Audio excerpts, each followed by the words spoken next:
Hello, welcome.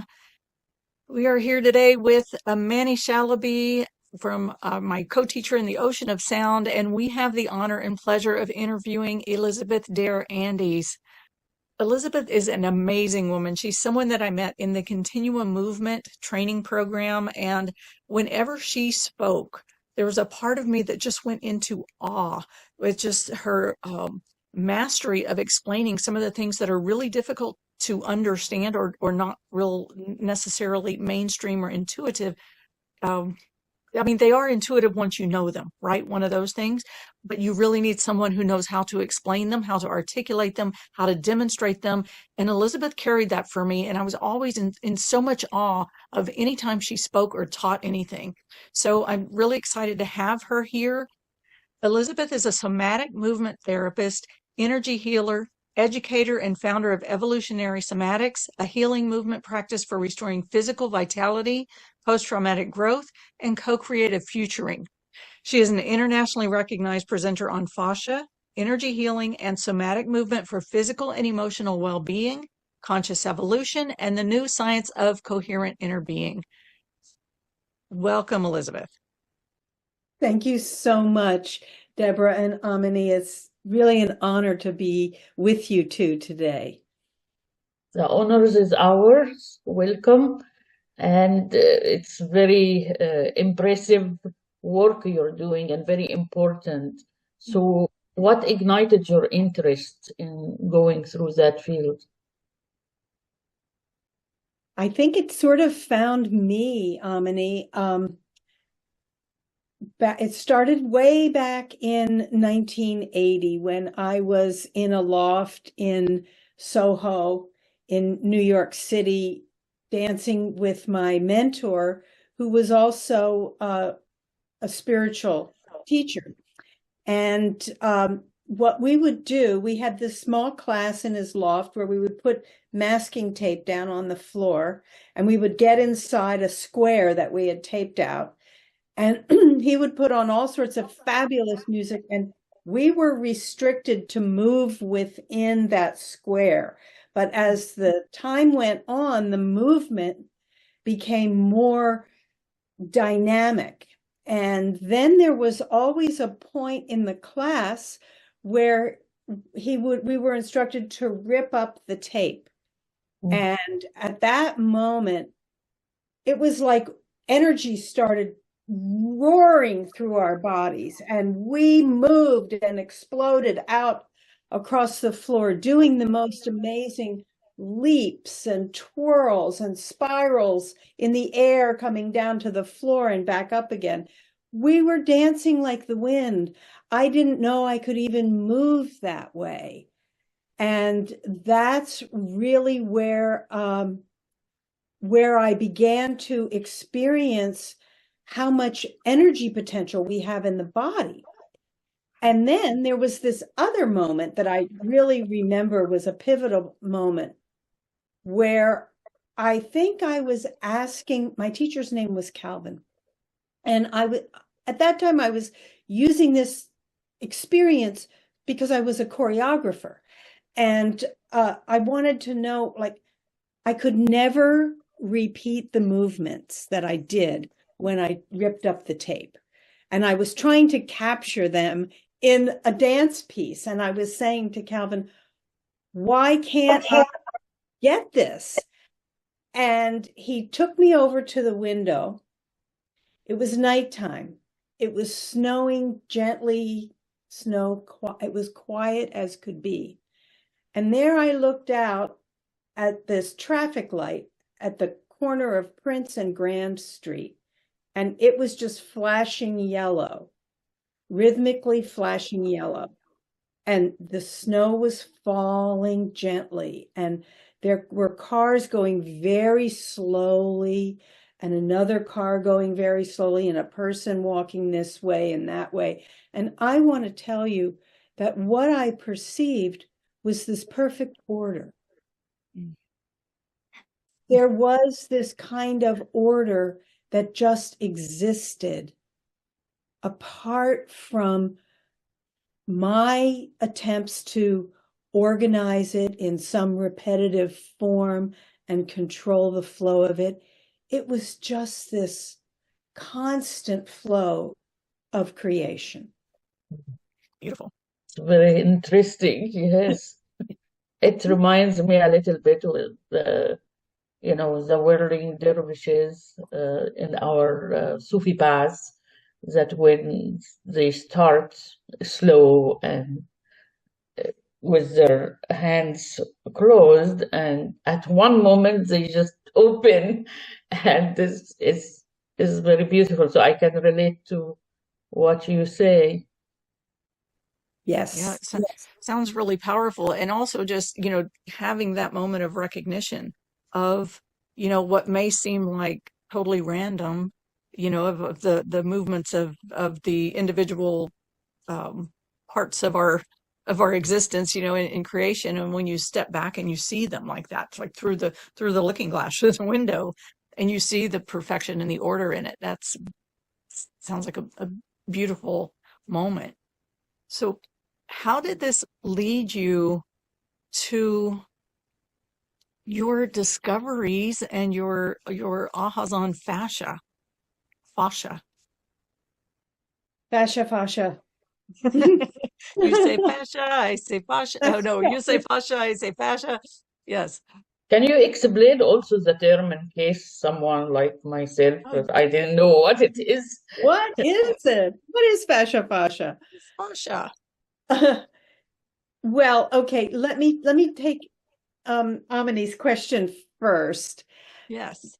So I will be talking a lot about this largest sensory organ in our body with 250 million at last count sensory neurons. So there's also motor neurons, but sensory neurons is the information coming inside of us. Okay. And we didn't realize that this most powerful sensing organ of ours was anything other than like packing peanuts or, the bubble wrap.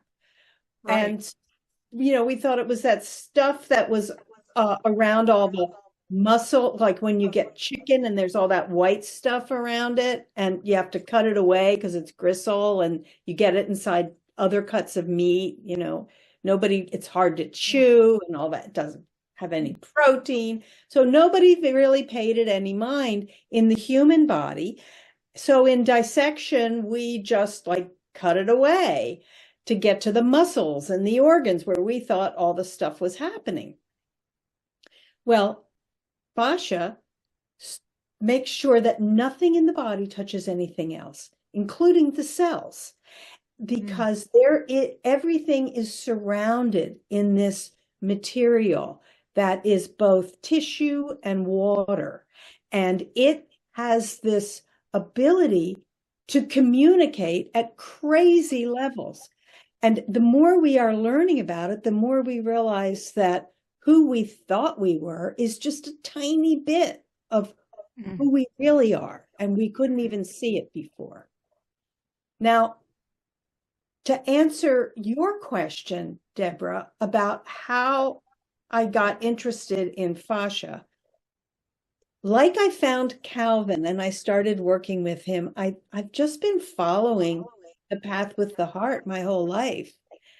And it's led me to where I need to go. And I got into fascia during a couple of years before the pandemic because of I was interested in movement and how fascia helps us to move. But before that, I was, you mentioned I was an energy healer, and I've always been exploring energy and movement together. So there was a time when I was doing a sound meditation with a man named Thomas Hubel, one of my spiritual teachers. And it was a recording, and I was sitting at home in my bedroom, and I was just sounding and my heart opened, and my throat opened, and every part of me opened, and I had a vision that was completely counter to what I had learned in healing school, which was a model of the chakras and a vertical power current and the human energy field around a body that was a human shape. Instead, what I saw was that really I was just energy. And I was this huge toroidal field.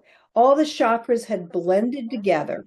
There was a toroid on the top, there was a toroid on the bottom, and there was nothing but movement along the periphery and flow through the center, going up and down.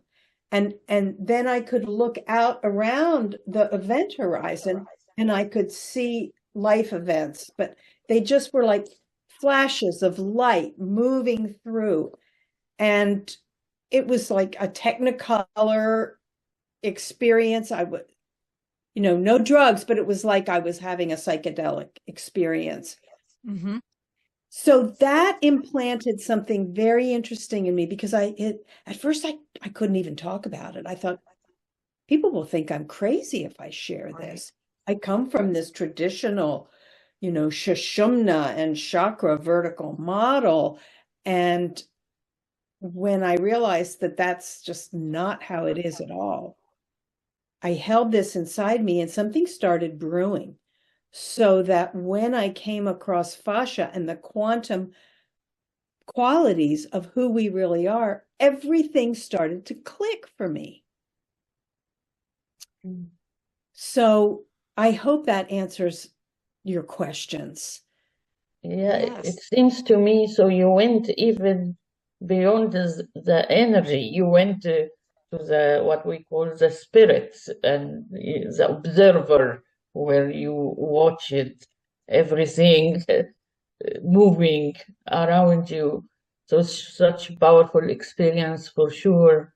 And so talking about the spiritual, I still like to connect that to science, because I feel from my experience and studied, everything is interconnected. So can you tell us a little bit about the science behind how sound and movement affect the fascia? Yes, I'm happy to. Well, And can I ask a clarifying question also before you get too far into that? So the fascia and the interstitium, like in continuum, we talked about the interstitium. Are they the same?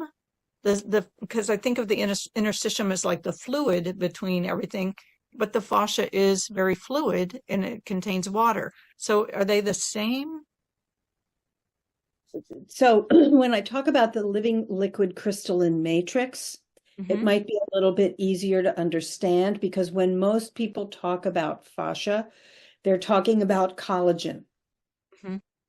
All that wrapping around everything has collagen fibers in it, right? Collagen is made of amino acids. Okay, and they're in a double helix, kind of a spiral thing. Inside that spiral, they have to be patterned in a certain way, so that glycine, one of the amino acids, is every third one. So it's glycine and then two others, glycine and then two others. And when those fibers, so you have they spiral around each other, and they make up long threads that spiral around each other.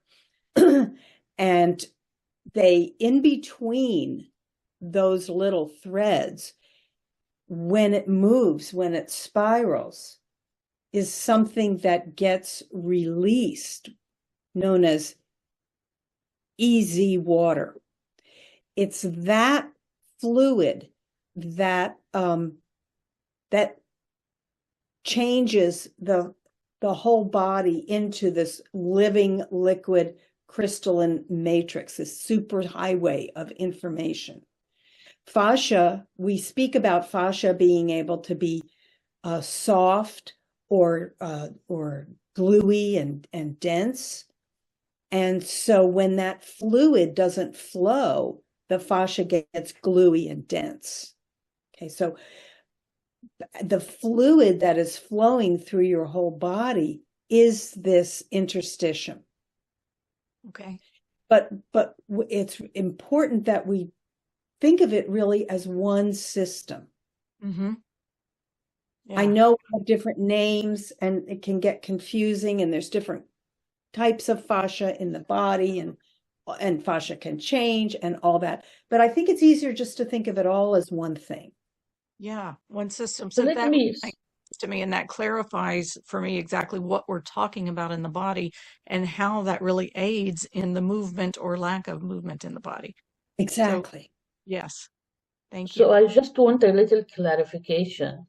So is it the fluid that causes the motion of the fibers, or the motion of the fibers makes the fluid flow easily? Like which affecting which, or both affecting one another?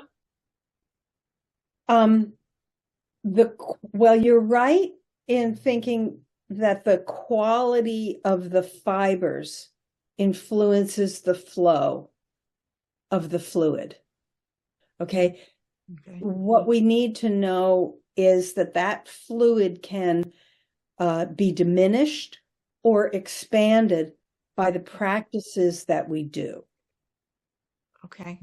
Okay. So So it's like epigenetics. okay.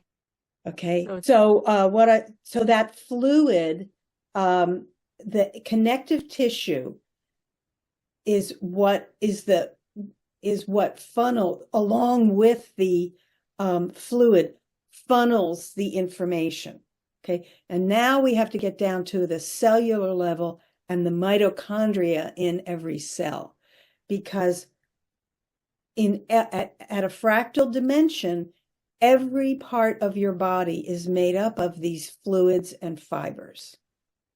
So right down to the tiniest level of these nanotubes in the mitochondria that are fibers and spiraling in a double helix.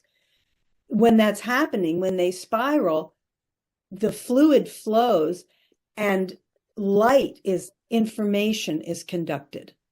And that's what goes through the whole body. So I might be, in answering this first, it might sound a little confusing. So taking you out of sequence. I apologize for that. well, that's okay. I'll just back up a little bit. Okay. So the speed of conduction and the information that flows through it depends on the water that is surrounding it. So the water surrounding those collagen fibers has got to be, it's a special kind of water that lives in us. So most of the water in our bodies is not H2O. It's actually H3O2, and it's called exclusion zone water, or EZ water, not EASY, but the letter E like an elephant and Z as in Z, standing for exclusion zone. So it creates a barrier. That's very important, because that barrier protects us from a lot of things like toxins that break down the cells.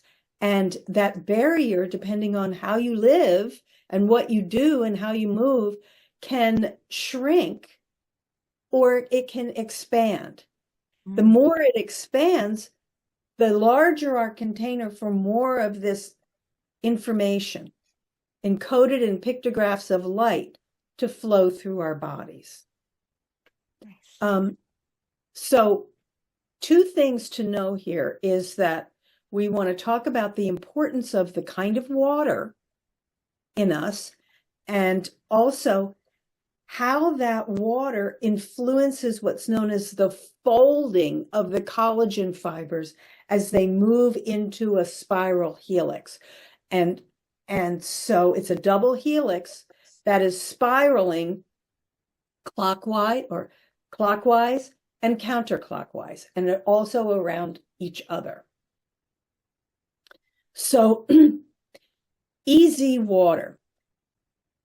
I'm going to reference now I think a really unrecognized genius. I think he should get the Nobel Prize, Gerald Pollack, who wrote a book called The Fourth Phase of Water.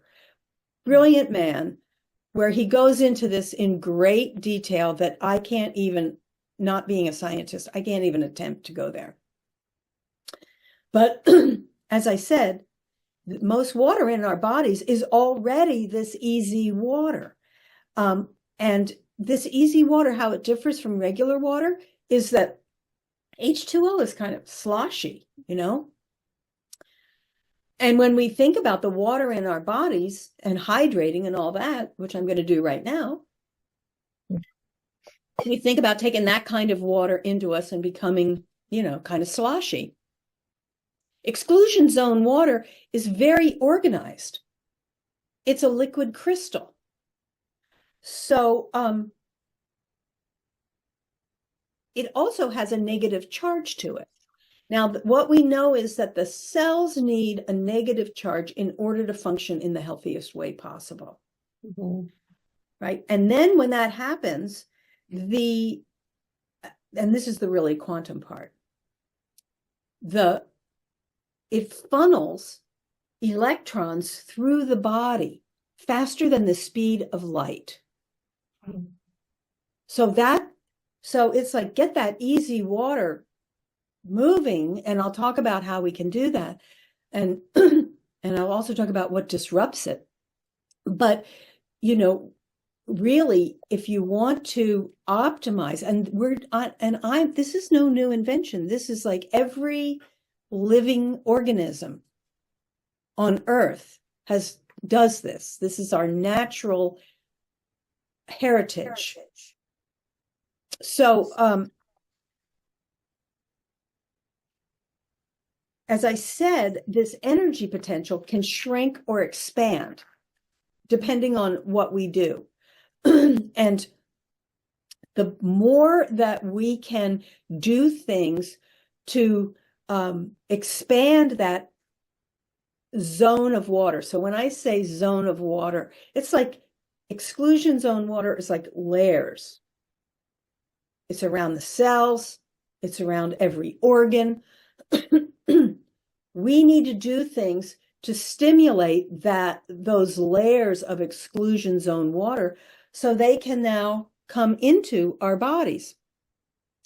And those electrons move, as I said, through the body faster than the speed of light. So we're capable of operating at this really high level. This is why the living liquid crystalline matrix is a superconductor. It's an information superhighway.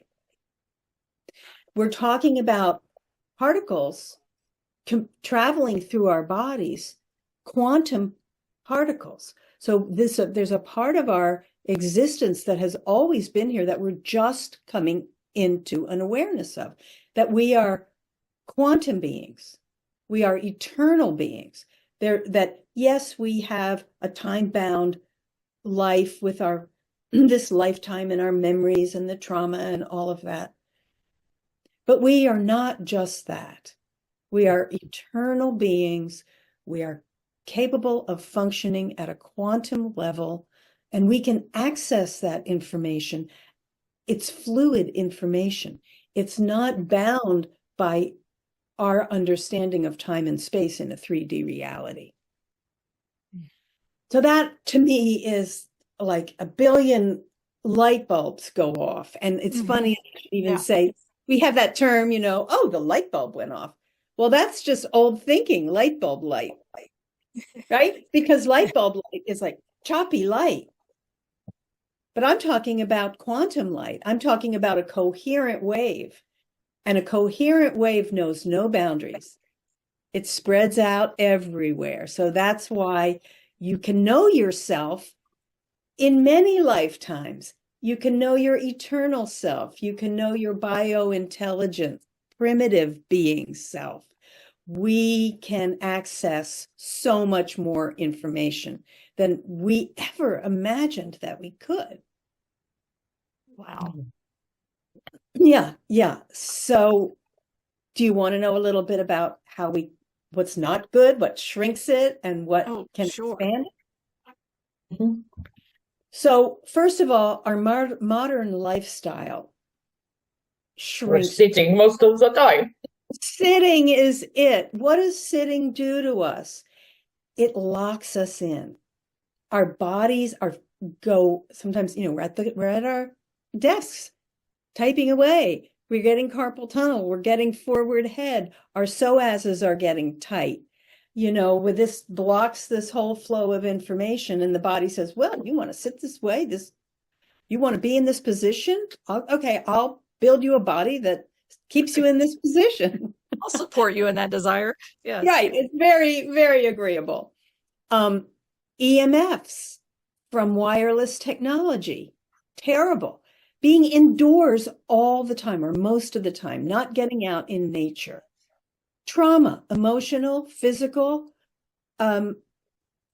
collective, cultural, climate change, all the crises that we're facing leads to so much anxiety. That's another way.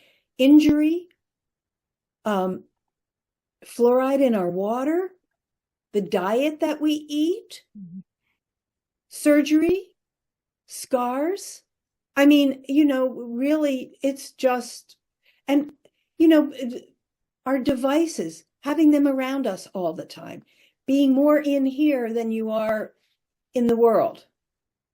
All those things disconnect us from ourselves. And what expands it? Wave movement, pandiculation, cold plunging, and sound. Sound is huge. So,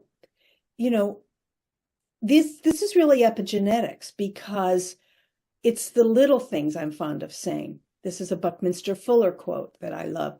It's the little things that add up. Doing the small things in the right way consistently over time is what makes the big changes.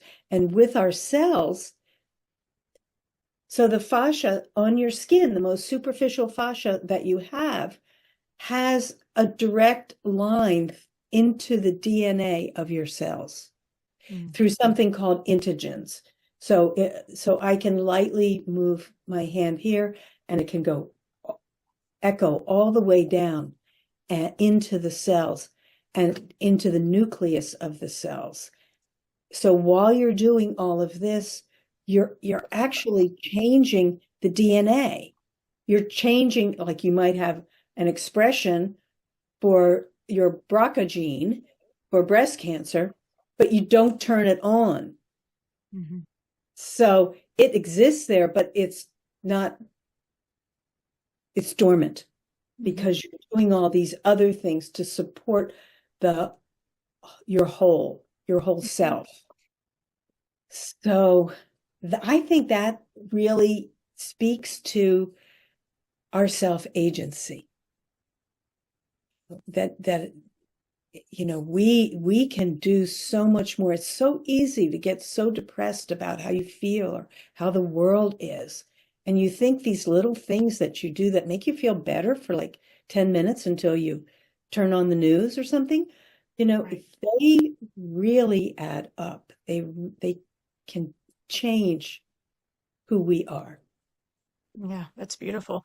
And when you mentioned diet, that's another passion of mine. And I feel like we could have a whole conversation about how diet affects it's so, in terms of your hydration levels and your stress and everything else, has such a strong impact on that. I won't go there. I just wanted to mention that, that I know in times in my life when I've just eaten fruit and, gone in the frugivore diet, where I just felt so alive and so alert and so fluid and so connected, and, talk about information superhighway going at lightning speed. So I'm thinking, okay, that, the way that fruit hydrates and nourishes the body, not just with water, but with the hydration from the food that contains all the other nourishment. That's huge. That really gives me more insight into how that works. We're here, however, to talk about the somatics and sound and healing and the, all of the, uh, how that impacts, um, our bodies and our lives. So can we talk then about like really bringing this into the healing dimension? This is amazing information. Can we talk about now how we use it? You talked about, within the positive state, in the constricted state, or in the expansive state, in the constricting state. How about healing? Because so many of us live in that constricted state. We've all been through trauma. I mean, if you turn on the news, that's a traumatic experience in itself, right? And yes, we live in these worlds full of EMFs, and we eat foods that are, totally stripped of their nourishment and dehydrated of any natural hydration that it could support the body with, right? So there's a lot of dehydrating foods and things. How do we now turn this to healing? And maybe you have an example that you want to share with us. I have a very short anecdote, and then I have a little bit longer story.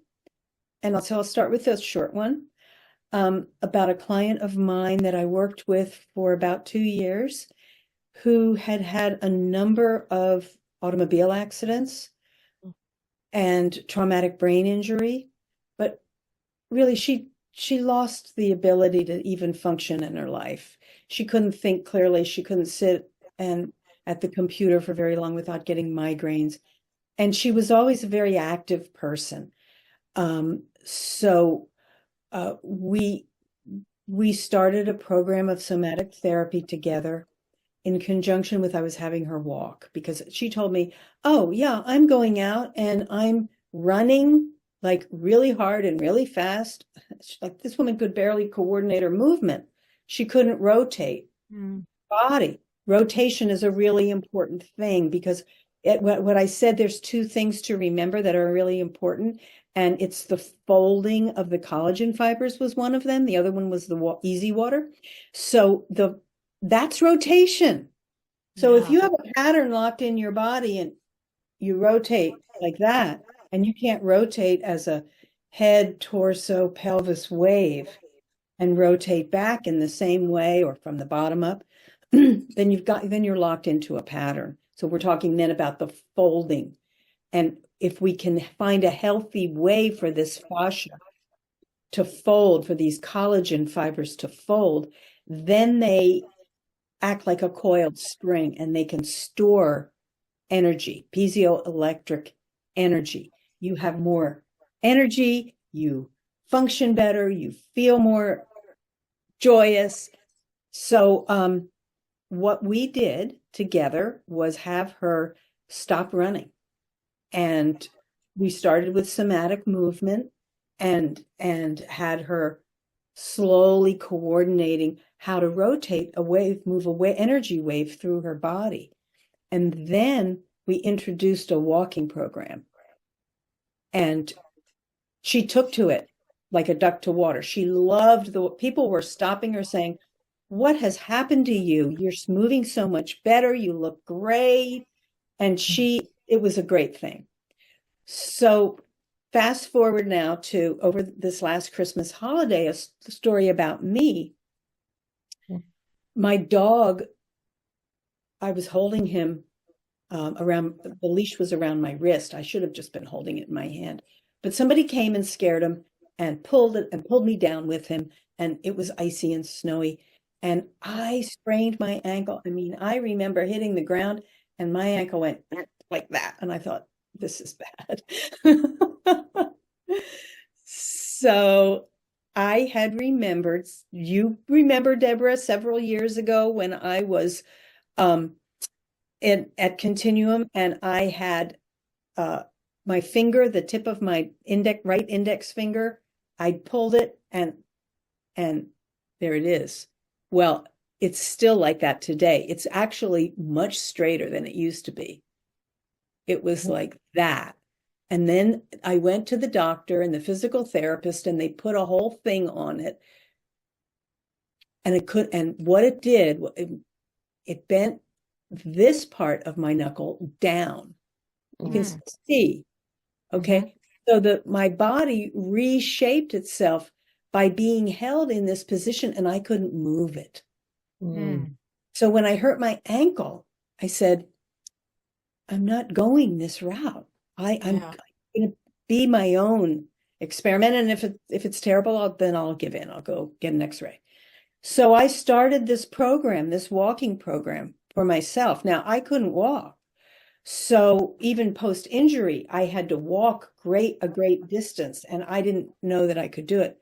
I did it because I did this meditative, slow walking using the principles I know about in terms of how to fold those fibers so that they could store energy, so that every time I put my foot down on the ground to take a step, it wasn't my whole body weight collapsing down and having to force myself to find the momentum to step forward. There wasn't that kind of collapse in me. Instead, when I came down, because things were folded well, I could store the energy in my body, and I had a spring that lifted me up. So I didn't use as much of my energy in order to move my body. And I practiced it religiously, practically every step I took for 6 weeks. Going up and down stairs was like such a wonderful challenge for me, because that's where, when I started to get better, I could practice loading with my own body weight by leaning slightly forward, inclining myself slightly forward as I was moving up. So I was moving my center of mass with my center of gravity. So posture is a really important piece also. That's very fascinating and assuring, because as I was hearing you in the beginning, I was like, she's a dancer, but I'm not a dancer. And many people maybe don't dance that much. So I was thinking, oh, it has all of this difficult movement maybe for someone who doesn't know how. But from your stories, it seems like a gentle movement, but the resistance and constant, and done with a special awareness of how to put the weight, or how to focus your energy, something like that. So it sounded assuring to me. Everybody walks, right? Yes, and it's just simply walking. Yes. Walking is, I'm big on walking. It restores us back to full functioning. I look at how people walk. I used to get behind people when I lived in the city. I would park my car 30 blocks away from my studio and walk to the studio and get behind people and imitate their walks. And I would know them. Wow. I would just get so much information about them. So walking is huge. But, I think that one of the great thing that you touched upon, Amini, is who's walking, not so much how you're walking, but like, are you walking, or are you distracted? Do you have, earbuds in, and you're listening to music, and you're being driven by something else, or you're talking to somebody, or you're just, sitting, walking on a treadmill and watching CNN, and, it's like you have to really go in and consciously, with your intention and your attention, move your body to awaken your perception. Because, as I said, we're talking about our largest sensory body. It has more sensory neurons than the iris of your eye. That's really what I was getting as you're speaking. I'm sorry, just to interrupt you, but it's like, because we're so conditioned to be attuned to the sensory organs of the eyes, ears, nose, mouth, like those things that we take in, that the sensations we take in through those organs that inform us, that we don't recognize this huge sensory organ that we have, we totally disconnect and tune it out. And just think, if we trained ourselves to be just as in tune to the sensory information coming in through the fascial body as we do through the eyes and the ears, how much information we would be taking in and how much we would know about our surroundings and ourselves. So that's huge. It seems also it goes with every spiritual path that talks about being present in the moment. So when you're talking about, are you listening to something or watching it while you're moving, or are you in the moment and in your body fully present in the walking, with the walking, right? Yes. Yes. That makes it maybe easier because it's simple, but also challenging in our modern style of living, Yes. So don't wear restrictive shoes. I love 5-finger shoes because I can feel my feet. The feet, disease starts in feet that are closed off from earth. And, and this whole ground reaction force can't flow through restricted little feet from, high heels are the worst. But, most shoes are pretty, if your toes are crunched in and, and then you're walking on a hard sidewalk, you want to feel the earth. If you can't take your shoes off, wear shoes that enable you to conduct the frequency of the earth. It's very important. And that can really help you. So if you have difficulty walking and you can go to a beach and walk in your bare feet, or, wear those 5-finger shoes, or you have shoes with a leather sole so that you can conduct that energy of the earth through your body. You know how you walk when you take a walk on the beach and you come back and you like all those negative ions from the ocean and you're feeling good and it's that uplifted feeling. That's a well-folded collagen body because it's bringing that through. Are there other easy motions that you can give beside walking?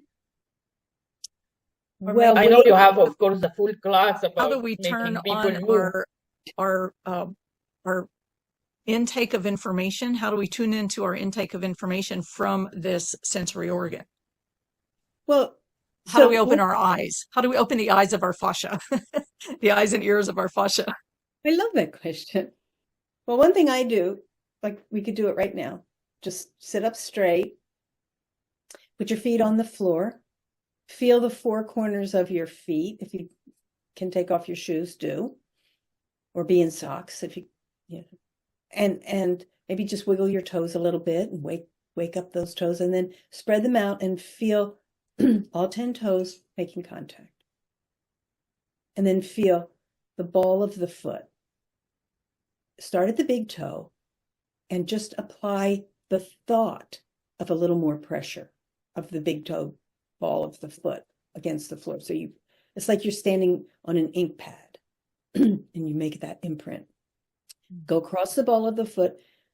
You're noticing each one making contact, but it's a little bit different because it's arched. But the baby toe, get that ball of the foot at the baby toe down. Feel the lateral borders of the feet. Feel the whole cup of the heel, especially the insides of the heels, right underneath your ankles. Just give yourself a moment to settle in, and maybe you notice that your breath is changing. And then you're sitting up straight and you're sitting on your pubic bone and your 2 sit bones, ideally. So you're not tucked back and you're not tilted forward. And then I just want you to imagine that your occipital bone, the back of the head, and you can go ahead and touch it, is floating directly above your sacrum, which is down here at the back of your pelvis. That's it. And then you can just begin to maybe breathe, nice and easy breaths, no deep breath, intense holding, nothing weird, just natural breaths.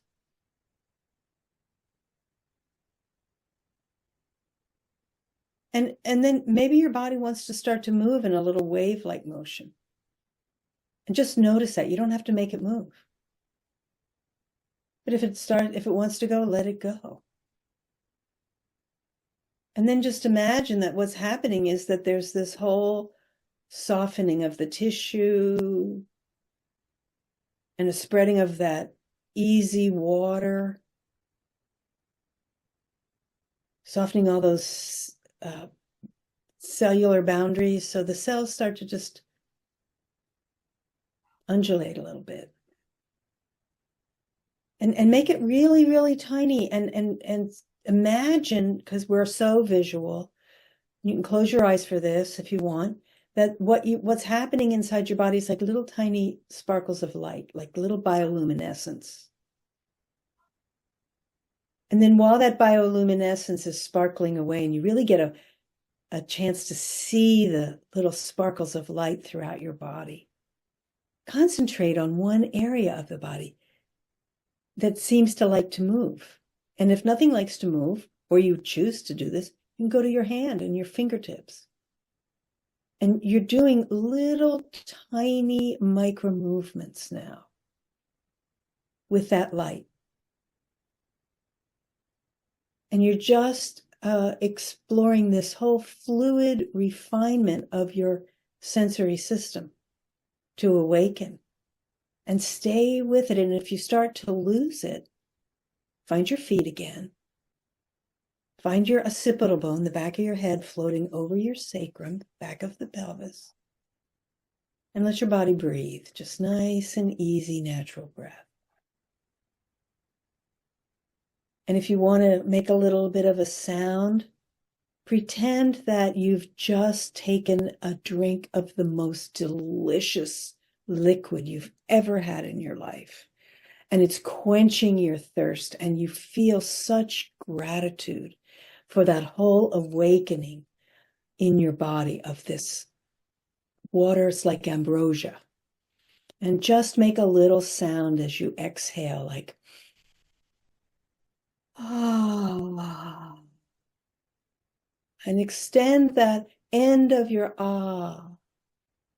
So it's like a little hint of a sound, the breath of that sound. And let yourself float in this bioluminescent sea. And then last piece here, let your awareness begin to spread out as far as it feels okay for you. You're like sending these little tendrils, mycelial roots out, and just begin to sense whatever it is you sense in your body. And now maybe it's time to take your palm and begin to get those little movements in your fingertips and your palm. And then, whenever you're ready, receive. Just concentrate on receiving that flow of information. No sense making is necessary. Just simply receive. Maybe it's a tingling in the palm. Maybe you can look out the window, if you have a window nearby, and just reach your hand toward the tree, the nearest tree, and just begin to receive the information that may be available now and hadn't been before.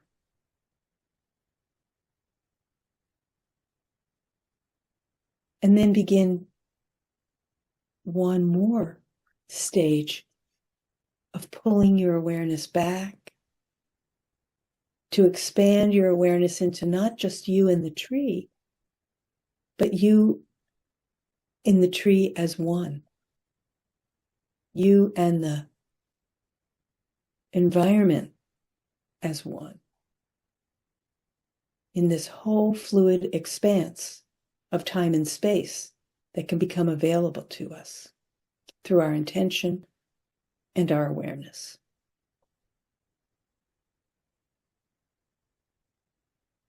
And then whenever you're ready, just bring yourselves back. Feel free to stretch your body. We call it pendiculation. Shake a little bit if you need to. Stomp your feet. And here we are. I want to stay in this because as I reached to that tree, it totally shifted my energy and my feeling in my body. Move closer again. And I just felt this very strong, ancient, like, we say if the trees could talk. It was so strong and stable, and it just felt like the ancient wisdom of the earth that was, boy, I don't even know how to put words to it. But bringing myself to be one with that, it was just like filling my body with this strength and the stability and the like that, in Neil Douglas Klotz in his book, what is that book? One of his books where he talks about the name of the word salam, peace. Salam, shalom, shalama, for the Arabic, the Hebrew and the Aramaic, where he talks about when you say assalamu alaikum, peace be with you, to someone, that you're saying that return to the peace before there was anything other than peace. Like when there was not even any knowledge of anything other than peace. And that's why I felt in connecting with that tree. Yes, yeah. Like the ancient, before there was anything other than. Oh, that was strong. That was powerful. Ooh, powerful. Thank you. Thank you. Yes. Yeah, Like that you named it. For me, it felt like, my feet is connected to everything else, just as trees communicate through the roots, so we can receive some communication. And I felt like I am tasting the tree, so to speak, like it's inside of me, or I am inside of it. So it was beautiful, and it's simple. So you, in the biography, talked about trauma healing. So it is not only, because you give us examples of physical trauma that happened to your friend or client, and some injury to you, but what about the emotional trauma? Can it also be released through that? Thank you for asking that question. Yes, is the very short answer. But so there's so much we still don't know about that subject. So I'm going to give you what we know now and what people are experiencing that I'm in communication with or working with, and what my experience is. But there is one of my favorite research papers, and it's a little old actually. I think it's from 2015, is about, can fascia hold emotion? And it goes on to talk about at least a dozen ways that the emotional trauma gets patterned in the fascia, along the lines of something like a little cobweb. So there can be areas in the body where we have trauma, and the collagen fibers can form a little cobwebby like thing in an area where you develop sensory motor amnesia. So it'll say, somebody will say, oh, I have a bad hip, and then they kind of disown that hip, and they just find a workaround where they hike the hip and limp around it, or their knees do something weird. So you can have a specific area in the body that holds emotional as well as physical trauma. You can also have a more free-floating kind of emotional trauma. And one of the examples in this article, it uses the idea of Rupert Sheldrake's morphic fields, that you can just have, it just kind of floats in. You attract it. It doesn't mean that it has nothing to do with you and you get whammed by some terrible thing. It's that you already have something that attracts this and triggers this pattern, but you don't feel it all the time. Mm-hmm. You know, only when. It seems because it said that emotional pain triggers the same center in the brain for physical pain, whereas the physical pain can be healed, but the emotional pain is, you can continue to remember it, or it's in your subconsciousness. So you continue to experience the pain in somewhere in the body because that is how it accesses that center in the brain. Yes, unless you change your perception. Of course, yeah. Because we know that most of the memory of what's going on is not our perception of it, is the memory that is similar to it that happened to us in the past. So we reinterpret based on the pattern that we hold in our bodies. And that's actually another way that fascia holds emotion. And so you have like one area of the body with sensory motor amnesia holding emotion. You have kind of this attraction to it. So something similar comes up and you get triggered by it, but you don't always function that way. And then you also have this third way, which is like an overall body pattern. Do I tend to shrink my whole body and collapse in? Do I tend to pull the energy out of my legs and puff up my upper body like a bird in a mating dance to appear more powerful than I really am? You know, so there's lots. Do I find a way to just like disappear myself from a situation? There's lots of other whole body patterns that we can do. And when we are engaging in that whole body pattern, then this thought that something new comes up in my life, but I'm reinterpreting it based on an old memory, gets locked into our tissue. And the way we shape ourselves is we get caught in the opposite of what we don't want. What we don't want becomes what we create. Mm-hmm. Mm-hmm. So again, so you can talk about this and integrate your patterns and begin to see an old story of your life and write a new story of your life and have feedback from other people in a community where you feel safe and they're holding a positive vision for your future. And all of that these are ways that we can move through trauma in our lives. But we've also got to get into the physical body and get that easy water moving this new information through us. It won't stick. Yeah. Stick is a bad word because we don't want to be sticky. We want to be gliding. So we glide. Yes. Yeah. So now I know that you work with sound as a part of helping to in the healing, in the flow, in the I guess stimulating the glide response and releasing the trauma. Can you share with us something about how you use sound along with this as well? Yes. So or maybe a favorite sound you have that you like I'll share a favorite sound, and it's not probably not the best sound for audio reception. So try not to hear me with your ears. Try to feel the sound in you. This is my version of a continuum breath. Continuum, Emily Conrad, the founder of Continuum, Deborah and I met in Continuum training. She has breath called the cave breath. And if you go and Google Emily Conrad Continuum cave breath, you will see one of the most amazing videos. This woman opens her mouth and she sounds like a voice from the primordial past. I mean, it just is chilling to listen to her. I have another version of the cave breath.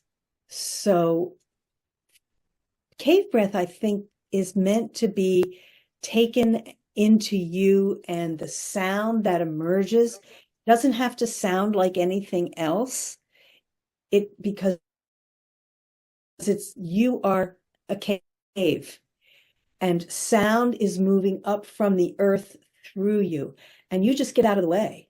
You just open up. So if you start it and your throat is closing up and you can't make a sound, well, then you know that that's a part of your body that you can touch and you can love and you can support. Also, if you want to get more of it coming up, focus on the feet. Hold one hand on your belly, between your pubic bone and your navel. Hold the other hand on that sacrum in the back of the pelvis. And breathe into there and feel the sound moving from the earth up your feet and legs into this part of you, and then just become it. So I'm going to do the breath. And what I like to do, and I have to focus on it, so I'll do it in a second, but what I like to do is imagine for myself that I am sitting in a cave, like in Hawaii, carved out of the lava, and the oceans coming in and out. And I have that energy going. And that gets the energy. Yes, Deborah. Are you I asking? just want to interject that if you're listening to the audio recording of this on the podcast, look in the show notes. I'll have a link to the video of this where you can find the video also, so you can see her if you want to do that. Okay. And I will also try to not have you rely on seeing what I'm doing. So I'm sitting in a cave in Hawaii. The ocean waves are coming in and out. I'm safe. They're not going to hurt me. So I can relax, which is really important. And behind me, the cave, I know from the sound, goes deep into the earth. And I hear this wind. I hear this wind that is like this life-giving breath of the earth. And I deeply connect myself into this space. I feel myself there using my sensory awareness.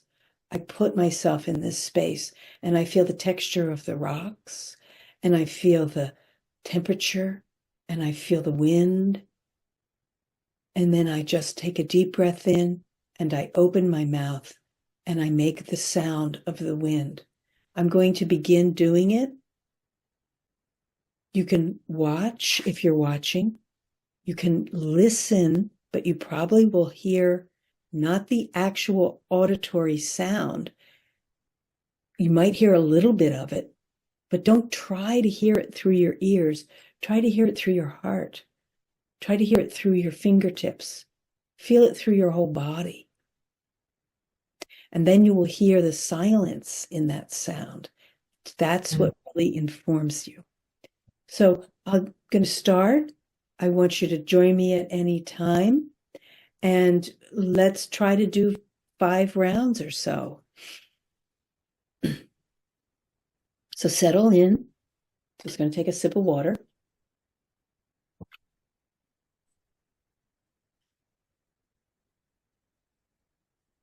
And start to land in that cave.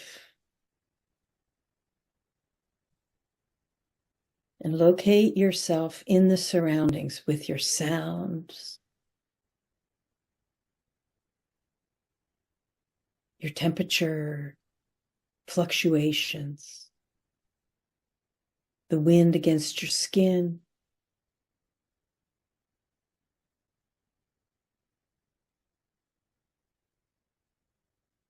The energy from the waves.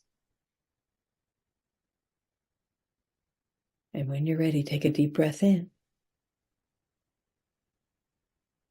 and open up.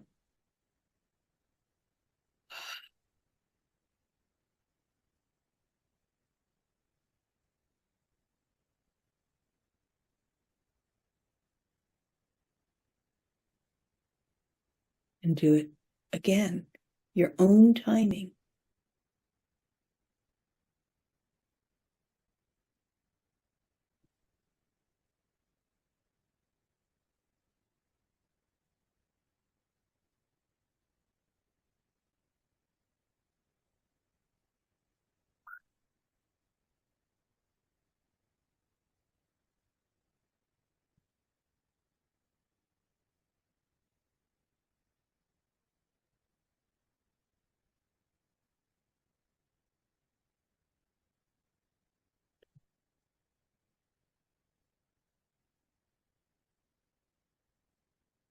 Play with it on your tongue.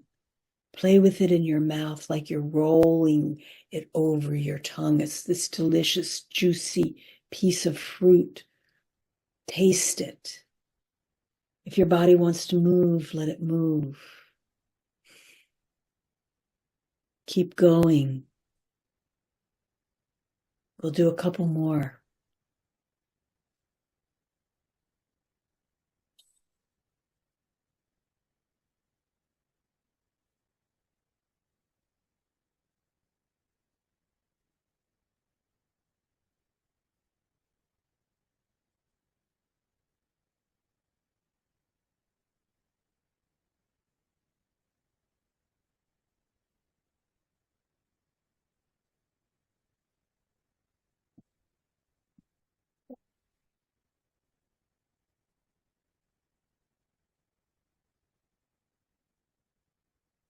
Lift it up through your body.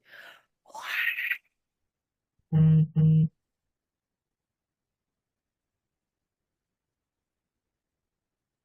And then let yourself be suspended and floating. And extend your palms and feel all around you. Just take in, receive.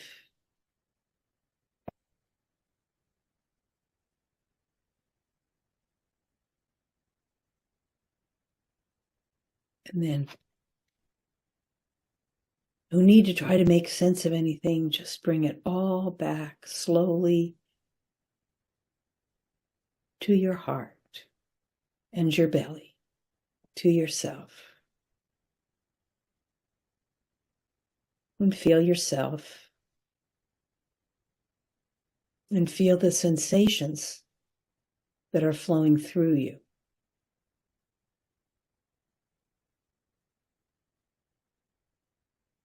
Finding your feet, finding your breath.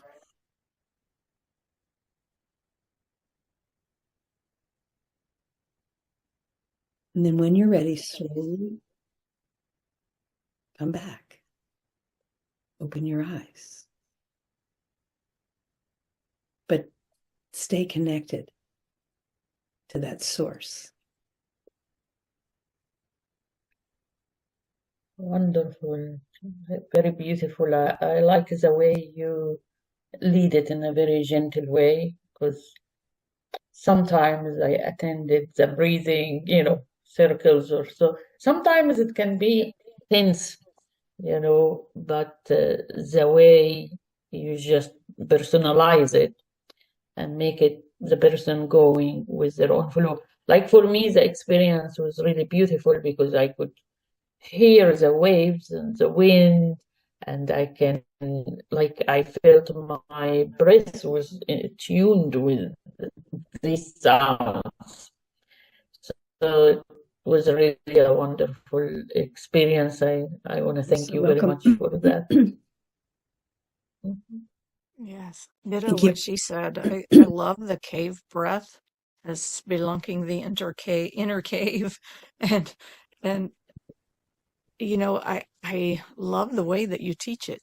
And so just in case anyone lost that, it's worth going back and listening to it again or checking out the video version of it so you can actually see, because I know the sound didn't come through. So it is, it's a really powerful breath. And I know when I remembered to put my hand on my sacral center, on my low belly, and just,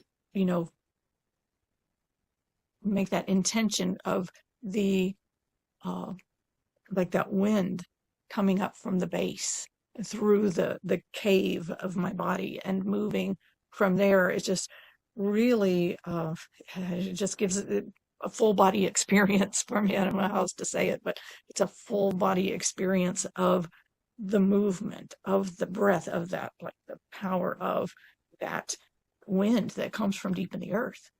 Yeah. And yeah, beautiful. Thank you. It's my pleasure. I love doing it.